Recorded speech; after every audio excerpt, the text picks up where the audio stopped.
welcome to the DunsPlayFest Podcast, where we talk to some of the people who make our festival possible. DunsPlayFest is a yearly 9-day festival at the beginning of May in Duns in Berwickshire that celebrates new writing and champions emerging artists. We're bringing brand new theatre to the borders. I'm your host, actor, writer and DunsPlayFest trustee Jamie Mean, and in each episode I will be talking to one of the writers, volunteers, trustees, performers or crew members who help make DunsPlayFest happen.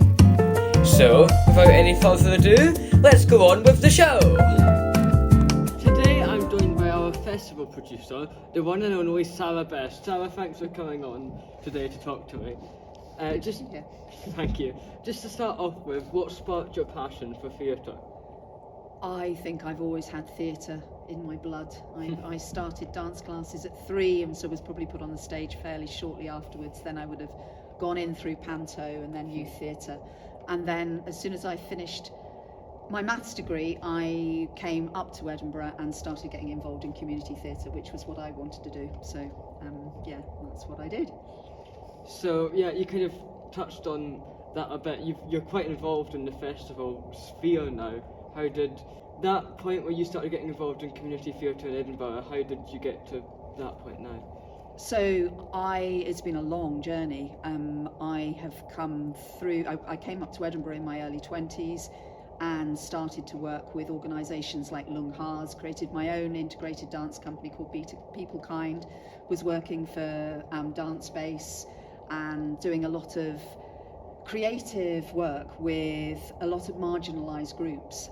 When I moved to the borders, I started working with the community still, working with schools and youth theatre, became Borders Youth Theatre's producer later on, and then have been involved in festival work, producing kind of participatory arts events, basically. I've been creating environments where people can have joyful experiences for a good 15 to 20 years. So that's kind of it's always been my passion to ensure that everybody has a place within a creative environment so that everybody can be involved, that it's not arts and theatre is not just for the performers, it's for the audience, it's for the people that get involved on stage, backstage, it's for everybody, everyone. It's for everyone. And I feel like I've always been very driven by how being actively involved in the arts is inherently therapeutic.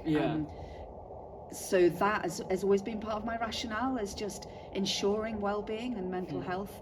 And theatre allows that in spades. It offers opportunities to discuss issues. It offers opportunities for catharsis through being in the room, being in a live theatre environment, which affects you heart-wise. You see and you feel performers exploring issues, and we all learn from that. Yes. So I think that's.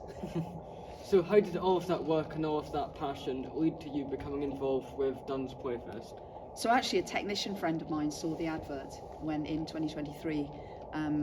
He's a technician that works in and around the borders. We've worked together and he said, "Sara, you should do this. Apply for that. You could get that job." So I did, applied, and then and got that job.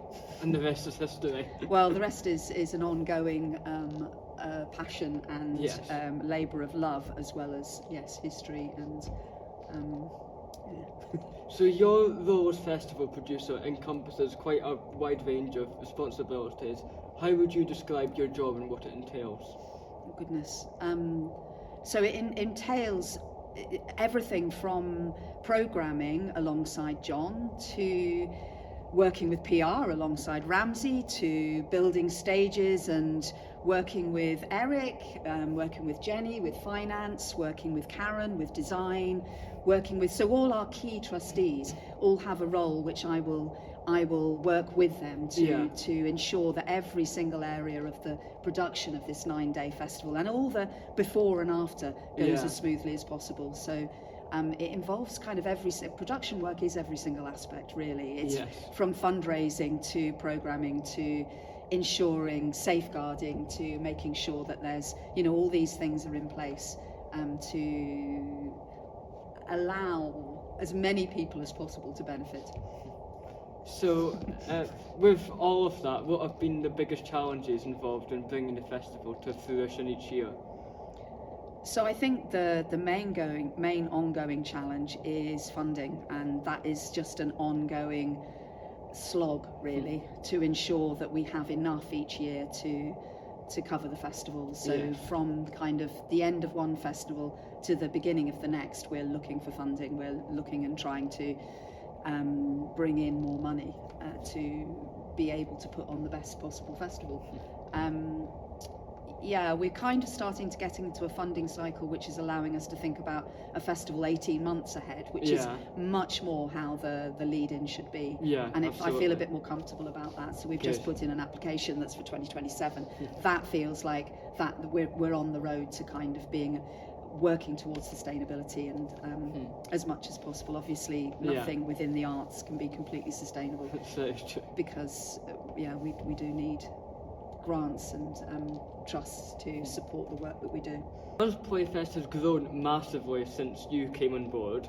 What's that process been like? So I was dropped in the February of 2023 with a very skeleton programme and a festival that was just 9 weeks away.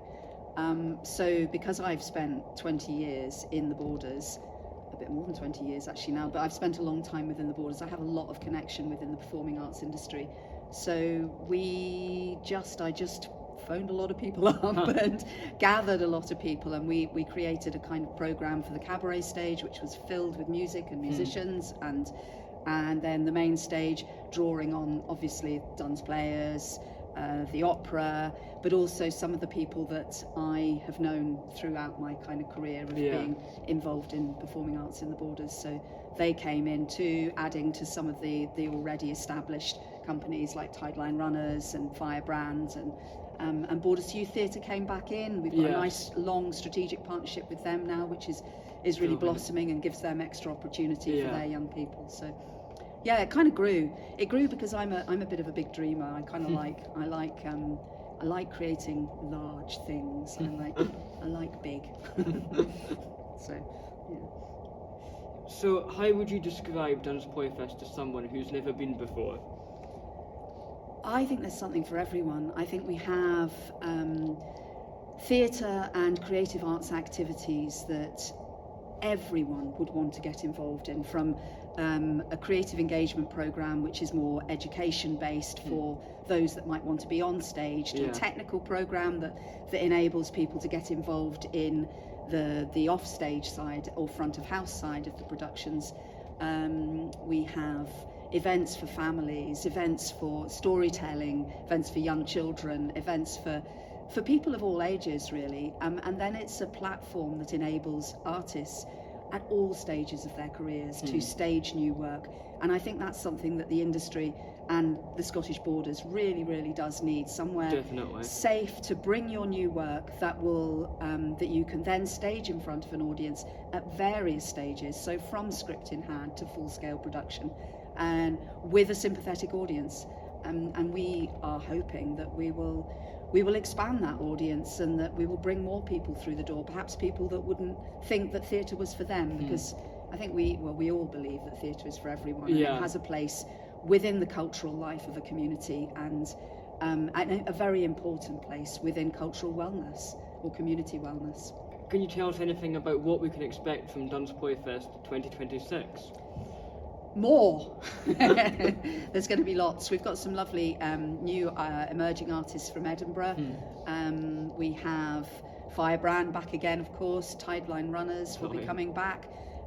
We hope to bring we've got quite a lot of lighter material, but also still that the kind of heart of work that addresses some of the issues that we're all facing at the moment. So whether that be issues of health or kind of social political issues, they're all things that we kind of like to explore. It's not a programme that's not afraid to tackle difficult subjects, and I think that's important. Theatre isn't just for entertainment, it's also to challenge, inspire, enable growth.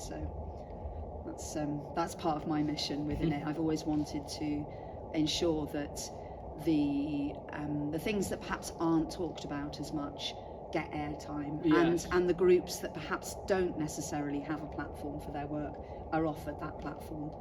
Because theatre can often be a very good pathway to make those issues more accessible to people, I think. Absolutely, and to enable people to talk about things in an environment which isn't divisive, which isn't going to, no one's going to be upset if you are challenged by it, but they might be able to help you within that. And often, like, some of the more difficult pieces will stage something on the cabaret stage, which will have some of the agencies involved that might be there to support you. So for instance, in 2024 we had Claire Prenton brought a piece about Andy's Man Club, which is an incredible charity which looks after mental health of young men that are experiencing suicidal feelings. And we were able to host a talk afterwards with the members of of that institution, of Andy's Man Club, there to just be able to talk through some of the issues that people that piece might have brought up. So it's very important to create the safety within those environments so that people feel free and able to talk about how that piece might have affected them. In more of a long-term sense, where do you see DunsPlayFest going in the future? I would like to see us as an established part of the cultural calendar of Scotland. I think we are already becoming so. That's sort of indicated by the amount of artists that get in touch with us now, rather than us having to be looking out all the time. People kind of, they're coming to us to say, I've heard about your festival, can we stage this piece of work? And that's kind of from Northumberland to Aberdeen. There's a really lovely broad, and in fact we're actually now starting to encourage artists from London. In 2025 there were some artists from London, writers that came up, and they will be back in 2026. So I think it's building. The reputation is building. The fact that we are a festival that's offering this kind of complete immersive experience, really, in theatre and what it can offer. So, and from entertainment to that exploration of the more difficult stuff. Yes. So both ends. For you, what's been the most rewarding thing to come out of DunsPlayFest? I've really enjoyed seeing how we're building a young team that through our intern program and junior crew. We've got a sort of junior intern, senior intern, junior crew. So there's a pathway now. Which we advertise widely. We get a lovely, last year we had applicants who were living in Greece that wanted to come to the festival. That's insane. I know, it's quite incredible. We had one young person who came up from Hertfordshire, actually, and I thought travel-wise that made more sense than trying to get someone over from Greece. But it's interesting that we are getting that kind of reach, and so I feel really proud of the fact that we are enabling an environment which is offering the potential of sort of these positive pathways into the theatre industry at a time when the theatre industry is struggling, actually. So there's still theatre makers, young theatre makers, with kind of idealistic sort of vision of how their path might be, knowing that it's always going to be a difficult path, but actually feeling that there are places that offer experience that will look good on their CV, that can give them, some real world experience. And we're kind of doing that with places like Borders College as well. So we offer them little projects that they come and they actively get involved in a real life project rather than it being textbook stuff back in the college grounds. So I'm kind of enjoying those connections. Yeah, and that stuff's really, really important. Absolutely essential for the ongoing nature of the industry. We need to be supporting our emerging and early career artists, and I think that's really at the kind of the base of the project that is enabling that. But also, it's not just about young emerging artists, it's also about the community voices. The kind of the people that are writing within the community that maybe wouldn't think, oh, my piece could be on stage. But actually, when you take a piece on stage, that's what gives you the feedback you need to develop the work. So we're hoping that we're encouraging people of all ages to come forward with their work, and I think I'm seeing that. So though I've mentioned Edinburgh a lot, it's actually, the young people of Berwickshire, the emerging writers of Berwickshire that are an important and essential part of the festival. And it's creating those opportunities that aren't always there in other places. All that are there in towns perhaps, but yes, not in large rural areas. So yes, so that is very important to us, and I think we're seeing that grow, and that's that engagement from the younger generation. So look and lo. We've touched on these things earlier, but we're going to get onto the big questions now. Our tagline is bringing brand new theatre to the borders. Why do you think DunsPlayFest is important to the local community? I think because writing is such a solitary activity, and actually Berwickshire bizarrely seems to have a high concentration of playwrights and theatre makers, and it's almost the theatre makers district of the borders. Yes, you've got Melrose and they're the book festival and the music festival. Yeah. There's the Hoyk, Heart of Hoyk, and it's theatre, but it's very much with live borders. Yeah. Here we've got a lot of professional and aspiring professional writers, and so DunsPlayFest basically gives them somewhere to bring their work, to stage it in front of an audience, which it brings work to life. It's all very well on the page and written as a dry script, but you actually need the actors, the performers to come in and breathe life into your work, and then you get a deeper understanding of what you've created. Yes.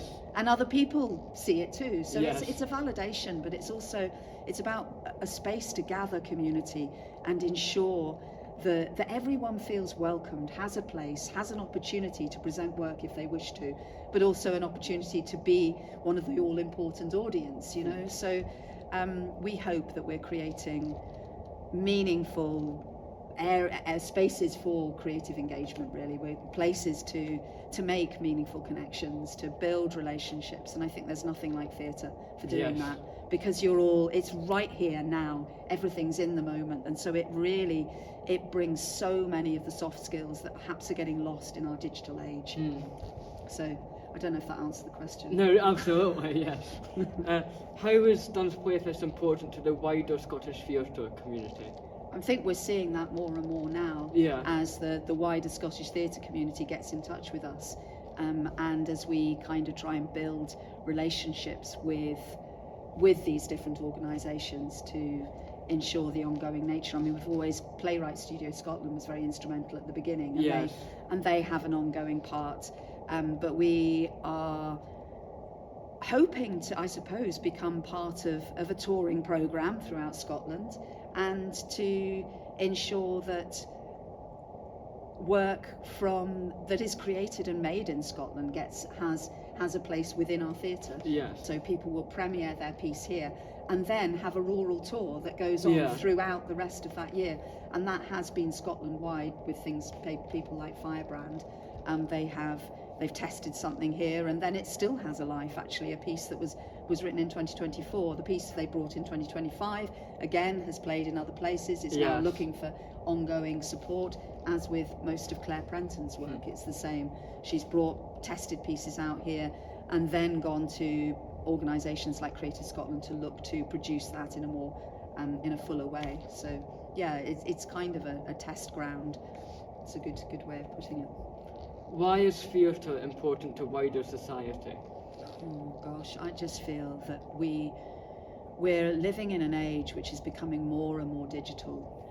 Our entertainment is becoming more and more passive, and actually when you walk through the theatre door, even as audience, you become part of that theatrical moment. You are in the theatre, and the emotion that you feel from what you're watching is palpable. It can change lives.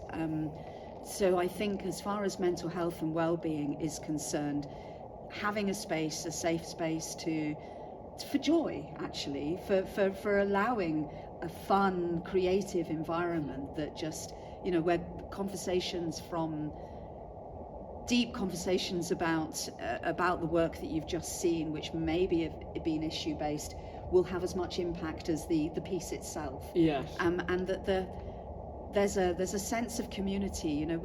People walk through the door and they come back each year, and they come back on a daily basis. We see the same people, and more and different people, but it's lovely to feel that we're kind of developing this sense of community. And theatre for me has always been the place where I think it's the place where the oddballs exist. Yes. You know, they're the ones that are kind of not fitting in to other parts of how society is. It's the ones that perhaps a little bit larger than life maybe at times, or perhaps I was always the clown, and I think that feels very much to me as part of my role within it. I like to create environments where people can relax, be themselves, not feel that they have to put on a mask, that they can be themselves when they're discussing or watching the work that they see. It feels important to be as real and as heartfelt as possible, and I think theatre allows that.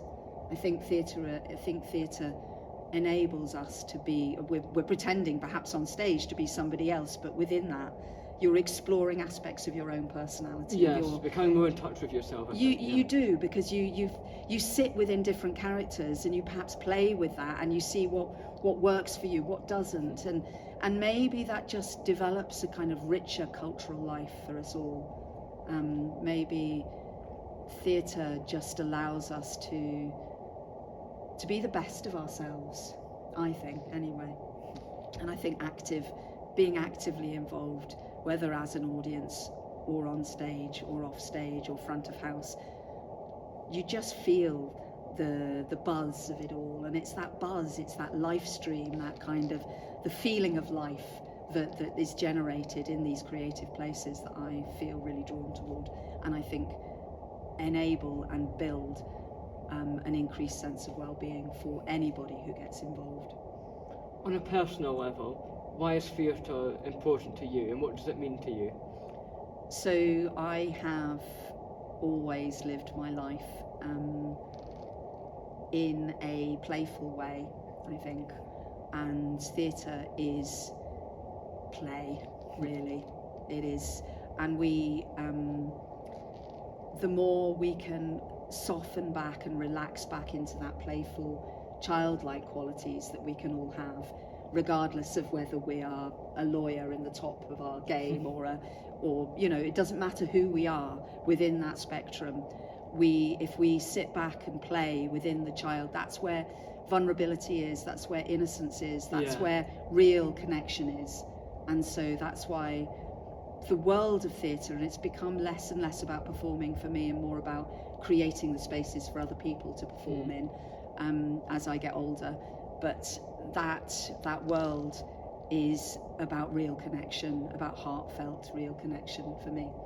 So that's why it feels important. It feels real. Yes. Thank you, Sara. Thanks so much for talking to me. That was brilliant. Thank you. Do you want us to press record?